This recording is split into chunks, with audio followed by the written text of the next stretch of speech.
Bom dia, são 8h15, sexta-feira, 3 de agosto. Esta é a TV Senado. Eu sou André Ricardo e você assiste agora ao Senado em Dia. Duas medidas provisórias sobre o Plano Brasil Maior trancam a pauta do plenário. Proposta que determina a volta da exigência do diploma de jornalista para o exercício da profissão deve ser votada na semana que vem. Início do julgamento do mensalão é discutido em plenário e confira um balanço do trabalho das comissões neste primeiro semestre de 2012. Agora, no Senado em Dia.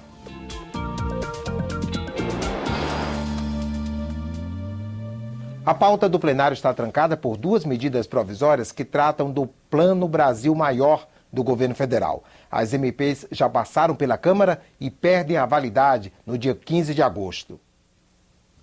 A nova regra vale para hotéis, call centers, indústrias naval e aérea, de móveis, autopeças e chips para computador. O relator incluiu no texto os setores de agronegócio, transporte de cargas e de passageiros, fornecedores de pedras e fabricantes de brinquedos. Em vez de pagar os 20% de contribuição previdenciária sobre os salários, as empresas passam a recolher 1 ou 2% da receita bruta, dependendo da atividade. Eu acho que isso daí pode estimular a contratação, que no Brasil a gente precisa disso, né? Vai desonerar um pouco a folha de salário, e isso daí também é extremamente importante. Com isso é possível desonerar exportações, com isso é possível criar um sistema que reduz o desnível de competitividade com os asiáticos. As novas alíquotas também valem para atividades que já eram atendidas pelo Plano Brasil Maior. É o caso da indústria têxtil e da tecnologia de informação.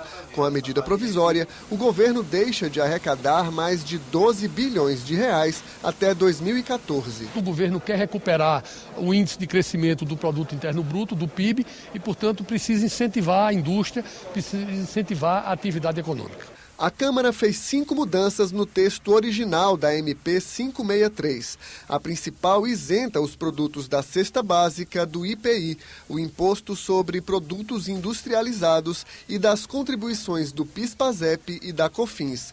Os deputados também cortaram PIS e COFINS de computadores fabricados no Brasil.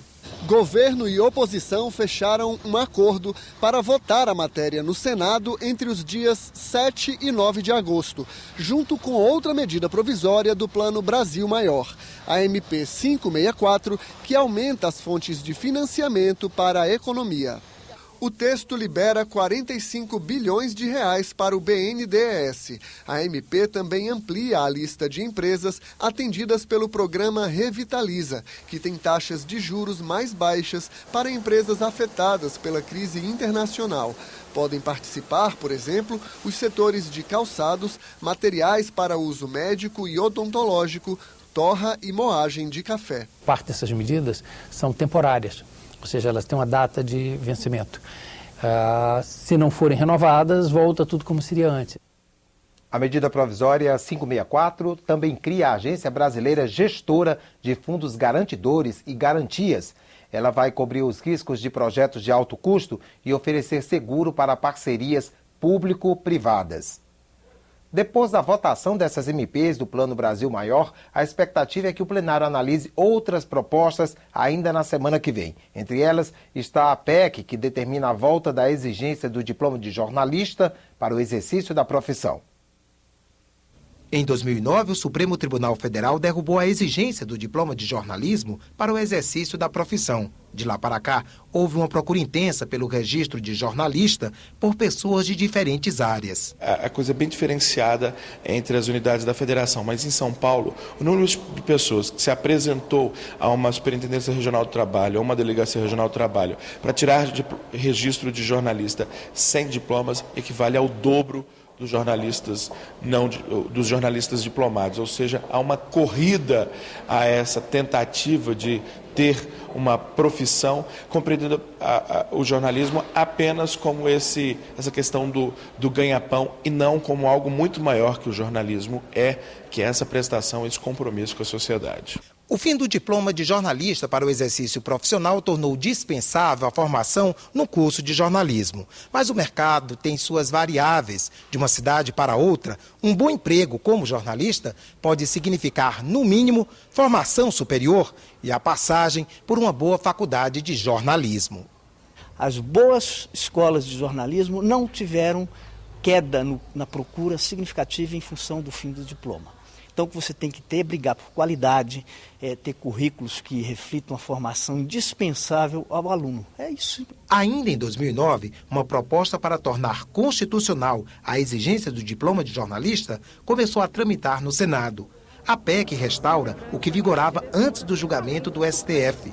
Profissionais de outra área podem atuar como colaborador para desenvolver trabalho de natureza técnica, científica ou cultural, mas sem relação de emprego com o veículo. Isso dá também uma garantia de melhor qualidade na preparação dos profissionais que vão exercer essa profissão, hoje cheia de novos instrumentos ou ferramentas à disposição na internet. Há um campo muito amplo para isso, mas é preciso um preparo técnico, intelectual, acadêmico para o exercício profissional. Se essa PEC fosse para as funções técnicas, um diagramador, um paginador, eu votaria com entusiasmo. Mas estabelecer um monopólio corporativo da opinião, essa é uma prerrogativa da cidadania. Falar sobre a economia, sobre a sociologia, sobre a realidade. A PEC que regulamenta o diploma de jornalista já foi aprovada em primeiro turno. Falta o segundo. Se conseguir 49 votos em plenário, a matéria segue para análise da Câmara dos Deputados. Nós estamos agora com 2 MPs trancando a pauta do Senado, a 563 e a 564. Se votarmos essas 2 MPs e não vier uma nova MP da Câmara para trancar a pauta, nós teremos, portanto, a oportunidade de votar outros temas que já estão na pauta publicada do Senado, como a PEC que trata dos jornalistas, por exemplo, que já teve o seu primeiro turno de votação realizado. O início do julgamento do Mensalão no Supremo Tribunal Federal foi um dos temas discutidos no plenário do Senado ontem. Veja o que disseram os senadores. O senador Cristóvão Buarque pediu ao governo que dê prioridade à educação brasileira. Fica aqui o meu apelo que se discuta, mais do que salário e verba, se discuta o sucateamento do conceito de universidade que caracteriza o nosso sistema universitário brasileiro no momento. O senador Jorge Viana elogiou o engajamento do governo em reduzir a taxa de juros. A presidenta Dilma começou a questionar, começou a perguntar, começou a cobrar. E com pouco tempo nós já vimos o Banco do Brasil, a Caixa Econômica, mudando as taxas de juros.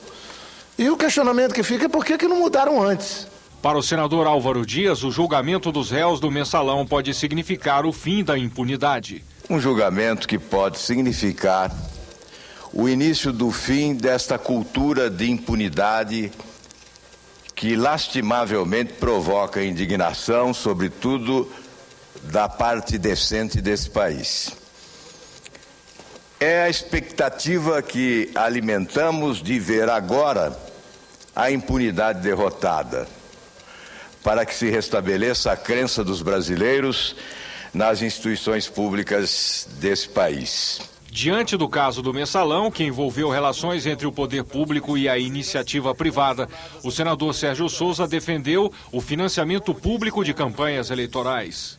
Mesmo nos casos em que as doações de campanhas são oficiais, é inevitável questionar o compromisso assumido pelo eventual candidato eleito com seus financiadores ou com os financiadores da sua campanha. Aqui falei, representei projeto de lei que visa a transparência em tempo real de todas as contribuições, sejam do poder público, de pessoa física ou jurídica, que acredito nessa fase de transição precisam ser colocadas em tempo real. Também no plenário de ontem foram lidos os 3 projetos de lei que atualizam o Código de Defesa do Consumidor. As propostas foram apresentadas ao Senado em março deste ano, na forma de anteprojeto, por uma comissão de juristas presidida pelo ministro do Superior Tribunal de Justiça, Herman Benjamin. Os projetos alteram o CDC em 3 áreas: comércio eletrônico, superendividamento do consumidor e ações coletivas. Das propostas aprovadas pelo Senado no primeiro semestre, 510 nem precisaram passar pelo plenário. Elas foram aprovadas pelas comissões permanentes da Casa e representaram 80% do total. Os projetos que só tramitam nas comissões permanentes são chamados de terminativos. Simplifica enormemente o trâmite das matérias e vale, isso é uma questão muito importante, a característica da decisão terminativa, é que ela vale, como regra, para matérias de menor controvérsia, de menor polêmica. Por quê? Porque caso a matéria seja controversa, seja polêmica, a decisão terminativa pode ser contestada por uma minoria de 1/10 dos parlamentares. Um dos projetos aprovados permite aos municípios direcionar as ações do programa Minha Casa Minha Vida a famílias desabrigadas ou em áreas de risco. Outra matéria reduz o tempo de contribuição para que as donas de casa se aposentem por idade. Dos 510 projetos aprovados nas comissões, 436 já estão em vigor. 402 foram promulgados pelas mesas da Câmara ou do Senado e 34 foram sancionados pela Presidente da República. Os 74 restantes foram enviados à Câmara. Das matérias que já estão valendo, a maior parte é de decretos legislativos, como concessões de rádio e TV. As comissões votaram ainda 65 propostas de iniciativa dos senadores e 43 dos deputados. Elas também decidiram sobre 5 projetos de resolução que autorizam empréstimos para estados e municípios, uma competência exclusiva do Senado. Quase 9 bilhões de reais que nós aprovamos aqui do Senado Federal. E levando o quê? Levando investimentos para infraestrutura, para melhoria de gestão, para recuperar áreas que foram diretamente impactadas por acidentes climáticos, por enchentes. Nós votamos 126 matérias, fizemos várias audiências públicas, votamos projetos muito importantes. Eu quero citar alguns: o projeto de resolução do Senado 72, a Guerra dos Portos.